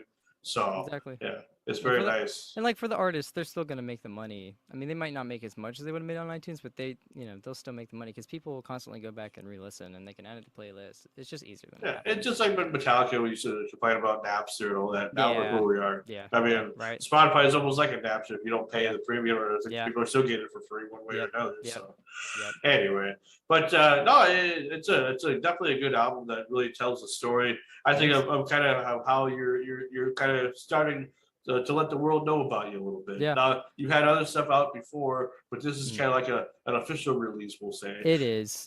Being the first full-length album, only one cover. I mean, it's 11. It was originally going to be 12 originals, but it's 11 originals and one cover. But the one cover is like practically a different song compared to the original. It's Blue on Black by Kenny Wayne Shepherd, but I completely flipped the song. It hardly has any remains of the original version at all. But yeah, this album definitely tells the story about me. It's from my beginning to where I am now, the future. It kind of covers everything. Oh, that's awesome. That's awesome. And it should. I mean, that's, if you're going to tell a story and put yourself out there in the media world, I mean, people want to know as much as they can about you. Some artists don't tell as much, when they make albums. So they just like, here it is, Yep, here it is. Here's some lyrics that don't mean anything. And, came out fresh out of Hollywood. Yeah, you'll learn more about me in the second album. And maybe with the third album too. Yep. So true. But then some of those artists become very successful, even the ones that don't say. Because back in the day, the process of making albums was so much different than it is now. I don't know if it's easier now or harder now or what, but I don't know. It just depends on the person you are. Well, then people that have helped you create the album. So it's like, that was kind of nice, I'm sure, to have that. Who did you have help you? To put together? To put the whole thing together, I mean, it was definitely a couple people there for the advice, but what was originally supposed to be, we're going to hire some people, ended up me doing it all. But that's my fault, but I'm glad I did. And it originally started with Kenny Aronoff and Dave, his sound guy, kind of giving me some stuff about the album, some tips. And then from there, it went on to John Agnello, who was kind of like the guy that somewhat, he kind of co-mixed it. Really was just kind of there to make sure I wasn't slamming the tuba so hard that it was clipping before it went to go get mastered, because I have a really bad habit of doing that. Sure. Actually, if you listen to Ain't Worth Fighting For on the album, I probably, before I went to send it off to get mastered, it was probably like only 1 dB under 0. So you can hear it clipping the whole master, and that's my fault. But I have John Agnello that helped. You get to the moment, so I mean, it's like John Agnello. I remember him telling me this story. Very, very popular producer, mixer, whatever. Now I'm just drawing a blank on who he's done, but like his very first project he did was Kiss at like 19. Oh, jeez. It's like, what? Like their first album, or just like their No, first, it was just one his of the first albums? with his first little gig as being a. Okay. I guess it was a co, and it was in New York. I think is what he told me. You're not sure so what, he's what really the good, album, and what the name of the album was that he did or worked on. I have no idea. Okay. I'm not even sure if he'd remember which project it was he was working I would on. have asked him that if you know, because I should test his knowledge. He personally knows. Like he was at Peter Frampton's rehearsal studio a couple weeks ago, and he's wild. And then I had Greg Calby master it, and he was great. He was with Sterling Sounds. He was really great because I told him, like, I had 1,000 words of notes, told him what to do by the frequency, and he nailed it. But he's done like everybody. He's the one that mastered Crossroads, Eric Clapton's Crossroads. Just a heads up to everybody. Oh, wow. Most of John Mayer's, all of Bob Dylan stuff. The Beatles, Jeez. like personally knew the Beatles really well. Like John Lennon was buddy with him. So yeah, it was definitely a little bit of everybody. Well, then how are you able to become buddy with all these people? And how is it that you're like this kid from the Carolinas able to? That's the money question. That's the question nobody asks. That's the money question. Oh, I'm asking that. It is. If you look on the inside of the album, I said this album was created by a series of coincidences that aren't coincidences. And okay. I don't care really what your view on life is, whatever. There's no way you can deny that this stuff is just. I mean, it started off with so I won Dallas last year, and as right as I get off the stage for that competition, that was the competition for best guitar player under the world under 20 years old. There's no higher competition. This is as good as you can get. And I get off stage. The first thing I do is I go call my grandma. And my grandma doesn't know anything about the United States, where the states are, nothing. She's a hoot, whatever. Only place she knows is North Carolina, and that's about it. Sure. So, Sure. and I said, yeah, that's what it was. And I said, yeah, well, after I leave here, I'm going to be on the way to Hollywood as a joke. Total joke. All right. Yeah. And of course, she takes me seriously. A week later, I get a call, and I'm going to Kenny Aronoff's studio in Hollywood, North Hollywood. So it starts there. So this guy that my mom knows, I can't say his name, but let me say his name. He wants to stay totally anonymous. Oh, that's fine. And he pays for me to go up there. And then a couple weeks later, he goes to my mom's office and is talking to my mom. And, he's like, was there any other people Nathan liked growing up? And mom's like, yeah, Bogey Bowles, Joe Bonamassa' drummer from the Albert Hall DVD. It's like his favorite drummer ever. He's like, oh, I know a guy that used to do drugs with Bogey back in college. It turns out it's like Bogey's best friend from college. Oh, and so we get hooked up with him. And then this March, I ended up getting in a studio in Utah, Funk Studios, and spent the day with Bogey. It was sweet. And like now I, personally know him, and I never thought I'd call him. The weirdest thing ever is being able to call someone like that a friend, because that just never would, 10-year-old me, or not 10-year-old, 7-year-old me being obsessed with that DVD, I would have. Oh yeah. And don't get me wrong, I was a nervous wreck when I got there. I'm sure. But that was sweet. It was just like, and there's so many other things I'm missing right now. And I've got a documentary I'm working on. It's about 20-30 minutes long that covers everything. So I pretty much filmed the entire thing start to finish, because I just knew from the beginning, like this. The second the Dallas win happened, I was like, there's some really crazy things that are gonna start happening in my life. Yeah. And so I documented the whole thing, but there's so many things I'm missing. But it was just it was like every other day. Coincidence.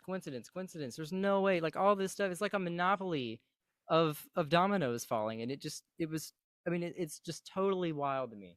Well, I feel you on that 100%, because when I started doing these interviews back in 2006, I didn't know what to do. I didn't know who I was going to meet, who I was going to run into. I felt like this was kind of like destiny, kind of, in a way. Like this is something I had to do.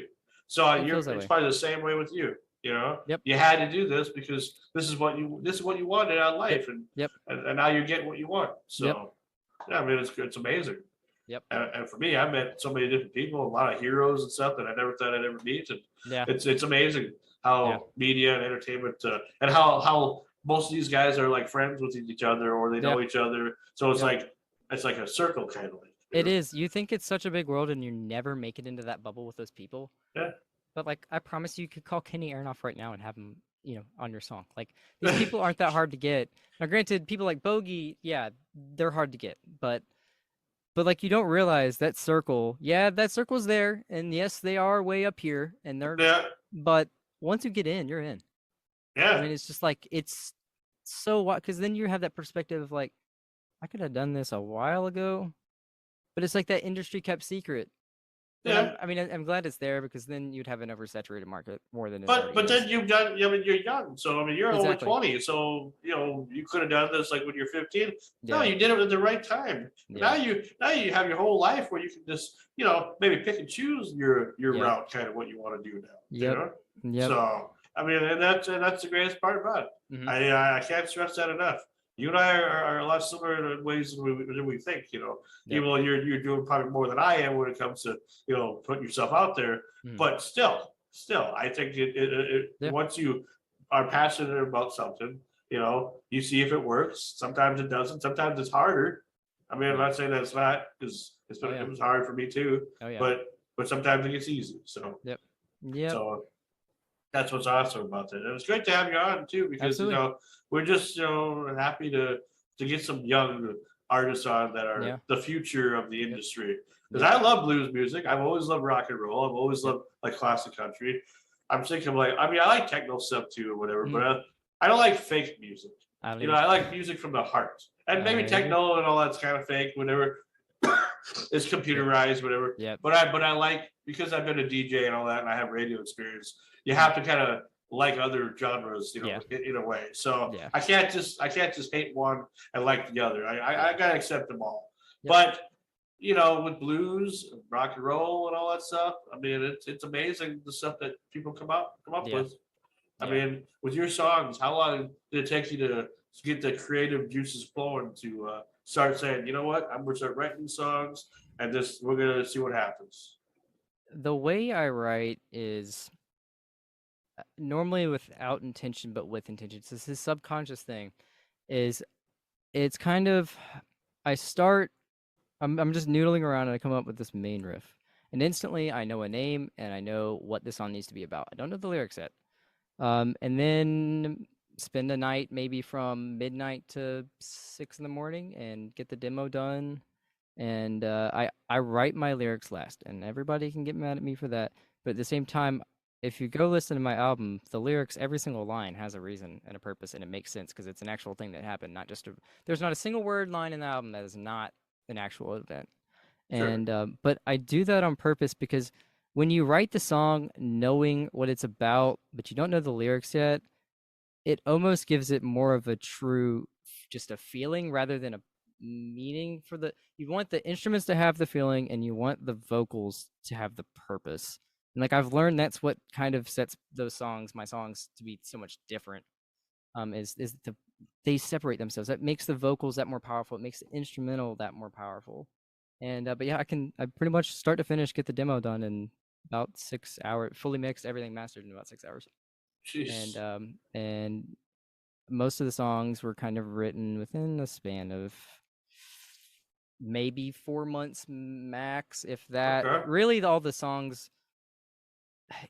This one was different because it was over such a long span of time that I knew the initial part of the song. Like Slow on this album, I wrote when I was like 7, but could never come up with a lead part. So I came out of the bath. I was in the bathtub, and all of a sudden I come out screaming, saying, "Oh my God, I got a lead! I got a lead!" And I'm wearing nothing but my towel at that point. And so I'm dripping wet. Mom and Dad are, what are you doing? What are you doing? And I run in here and I grab an acoustic guitar, get my phone camera, and I hit record, and I record the audio for the lead piece for Slow because I'd always had that synth pad and the drums and the bass there, but just like I could never fit in. Boom.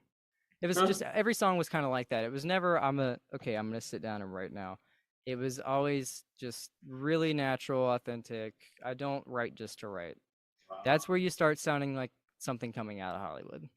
Yeah, and your goal is to kind of stay away from that, even though you have Yeah. kind of Hollywood kind of helping you in a way. So it's kind Yeah. of a cluster kind of, but hey, Yep. it's a good cluster. Yeah. Yeah. Well, when I listened to your first song, the song Alive, the one that you kind of promoted as your Yeah. main song Yeah. to promote the album, to me, that's kind of a cluster of just a mix of just like, holy crap.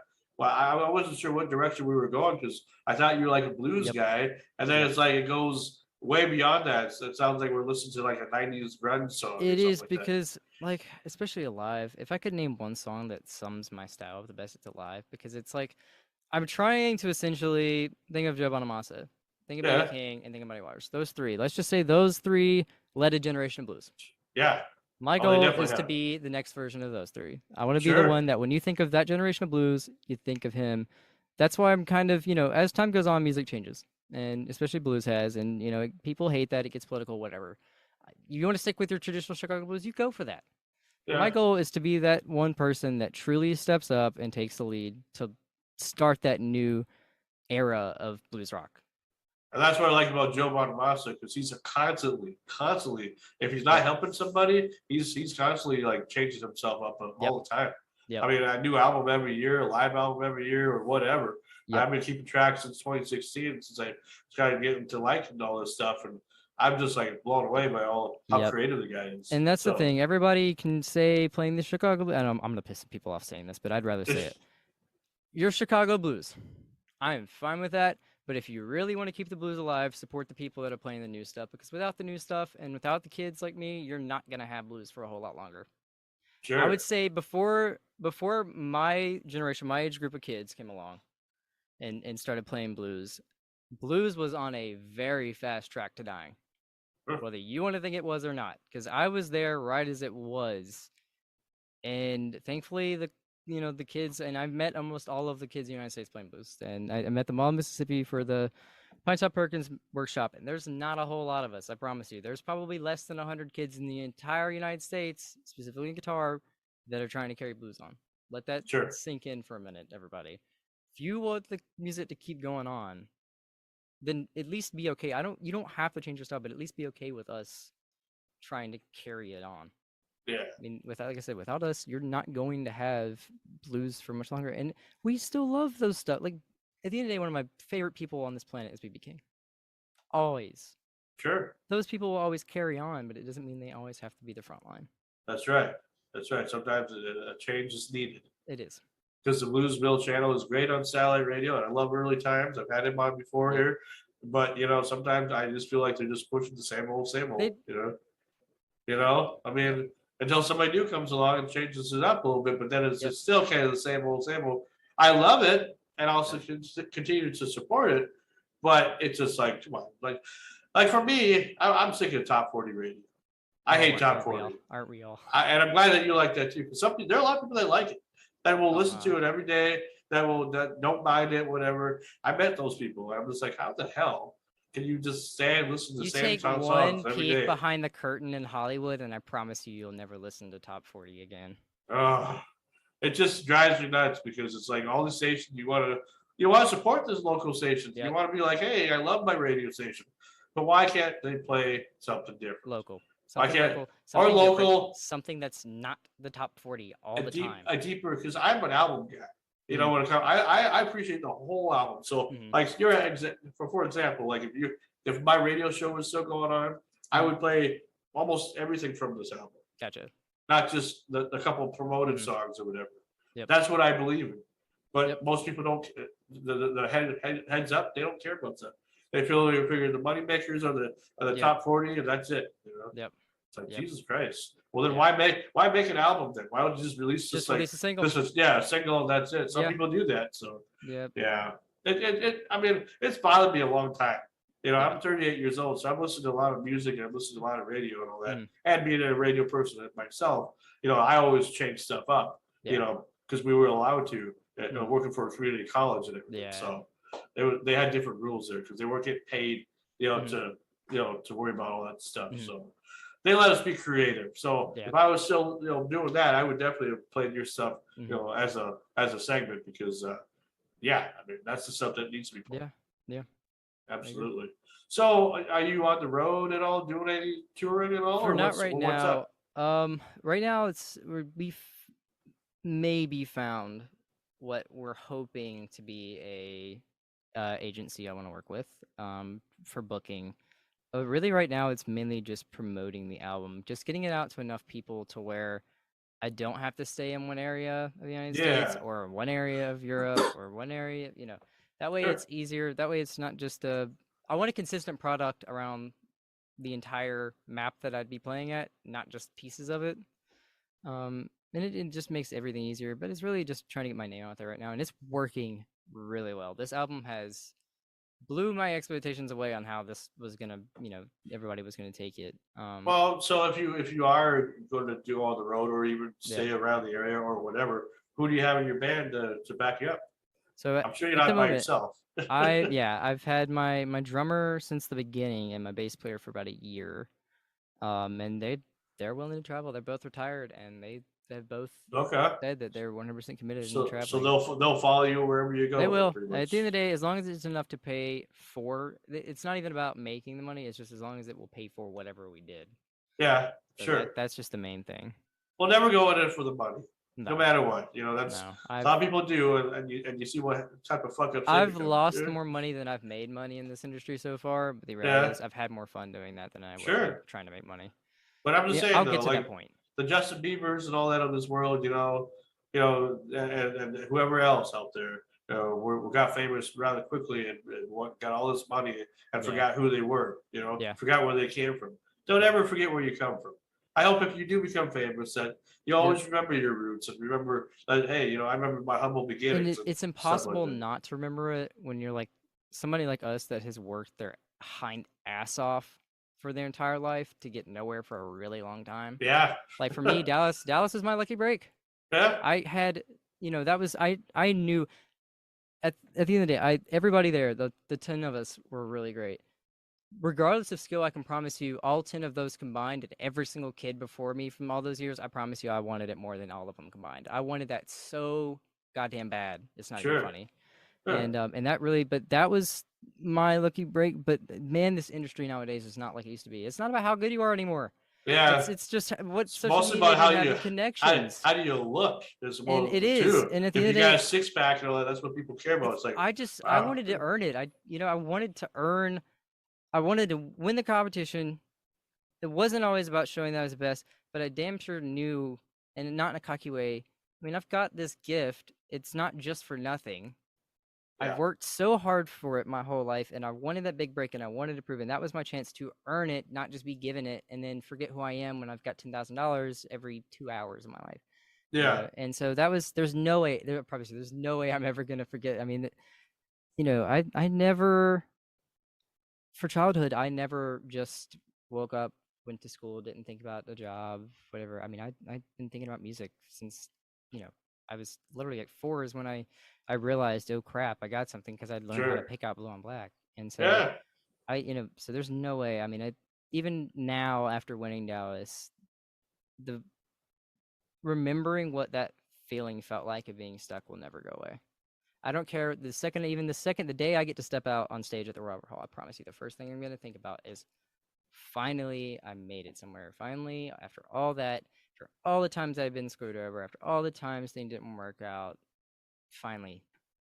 It's so hard to forget about yourself. Well, hopefully you'll make it big because I've talked to a few people that back in the day were nobodies, and then all of a sudden, give it a little bit of time, and all of a sudden now they're so popular. It's like I can't even do an interview with them anymore. That's how popular they are. Yeah. It sucks because I like to talk to some people again that see how their process has gone, but it's hard. So I like this independent way sometimes because it's like, well, most of the kids who are doing stuff are more than happy to share their stories. So we'll see how it goes. But maybe you get you again sometime when you reach that ladder. Playing at the Royal Hall and all that stuff. And, who knows? And maybe you might come to the Fire Bluesfest someday. Be a headliner or something. So you never know. Yep. So I appreciate you, Nathan. I really do. Absolutely. And for anybody that wants to find your music or know more about you, how can they do so? Spotify, everything. Just look up Nathan Pope. I'm verified on Google. You can look up Nathan Pope, or all of my social media is Nathan Pope Music, no spaces. You can find me there. YouTube is Nathan Pope Music, and my website is nathanpopemusic.com. All right, man. I appreciate your time, and thanks again. We'll talk to you later. Yep.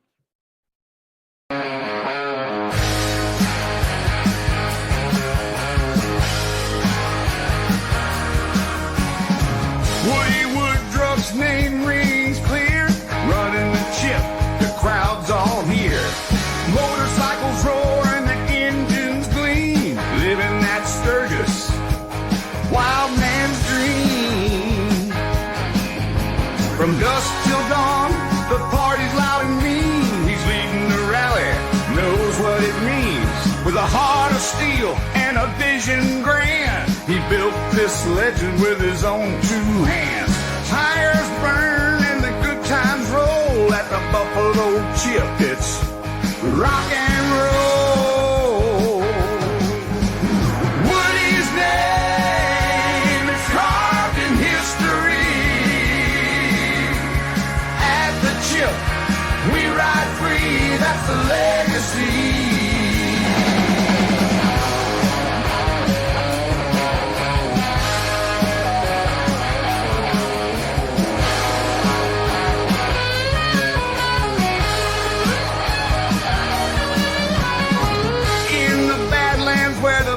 Roam. Woody spirit makes this place feel like home. The open road where freedom sings. Buffalo Chip, the heart of everything. Neon lights and the stars above. Country tunes blend with stories of love. Race steel guitars and a roaring crowd. With every strum, we make him proud. Through the years, he's held the reins, turning sparks into roaring flames. Woody's name is carved in history. At the Chip, we ride free. That's the legacy.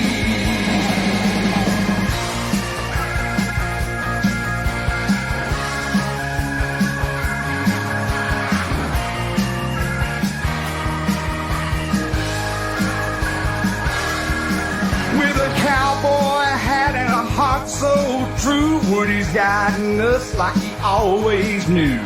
Legends rise and legends fall, but Woody's name stands above them all. Through the dust and the wind, he paved the way for every ride and every summer day. Bikers bond, hell unfold. Bikers bond and tales unfold. And every mile we ride, the legends told.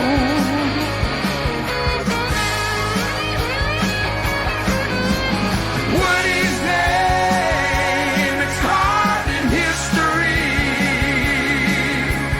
At the Chip, we ride free. That's the legacy.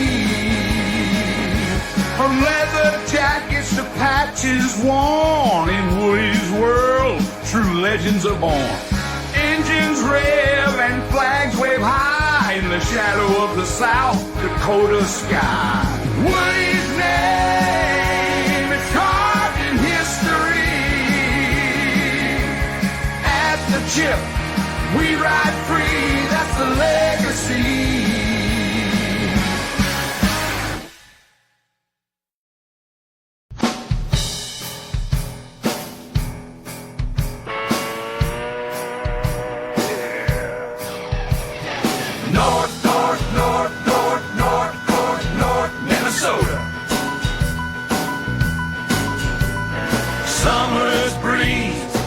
So clear, fishing, camping, all the cheer.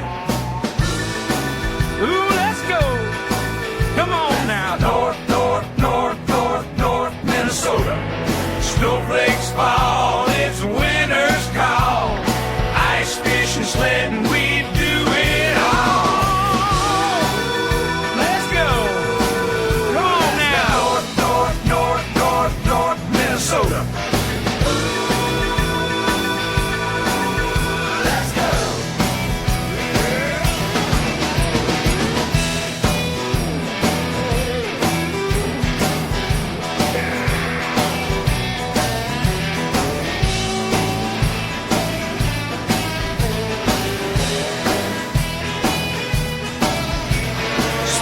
City light fields turning green, tractors hum a peaceful scene.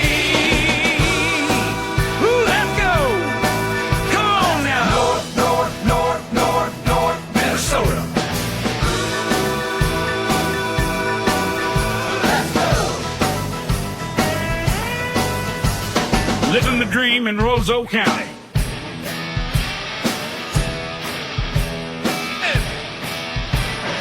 Fall's arrival, leaves turn gold. Harvest time, a story told. Ooh, let's go. Come on now. North, north, north, north, north, Minnesota. Let's go. Through the seasons, hand in hand, the active drive of pine sand.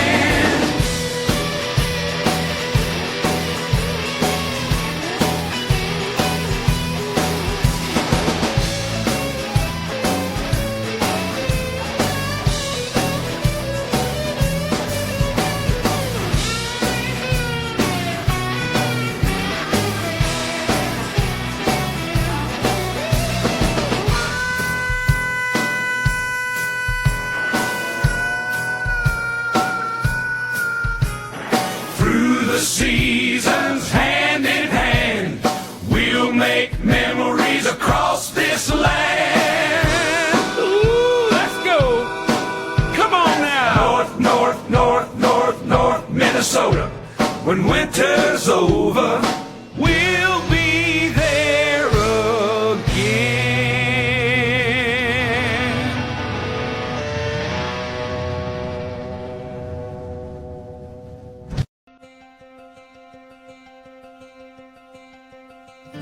Campfires glow while tales are told. Friends reunite like days of old. Children's laughter fills the air at the heart of Pennington County Fair. Under summer skies in Thief River Falls, crowd gathers round for the shows and the stalls. Lights brightly shining, music all night, sweet memories in July. And if I saw you by the Ferris wheel, would you share a laugh? Oh, how good that feels. Carnival games, prizes in sight. The smell of popcorn sets the mood just right. Country songs and the clapping of hands as we dance together to the fairground band's playing. Sweet corn roasting, kids chasing dreams, cotton candy clouds and bright ice cream. Blue ribbons on display in the livestock barn. Hard work pays off on this summer farm. Rides swirling round with lights so bright, echoes of laughter piercing the night. Deep fried Twinkies and lemonade stands with friends and neighbors, dreams expand.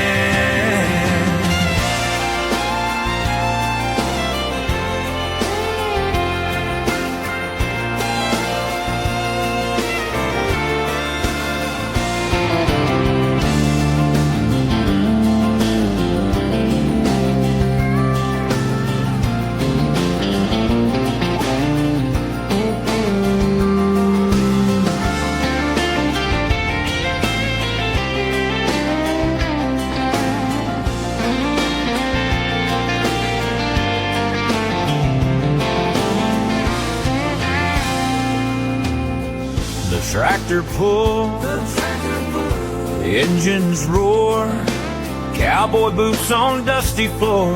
The Ferris wheel spins high and wide with every turn. We feel that July pride, dinner bells and summer haze, hay bales stacked in a Midwestern maze. Underneath the firework blooms, lovers meet beneath the moon, holding hands as they stroll through Pennington's heart and soul. Corn dogs in hand, smile so wide, feel the warmth of that hometown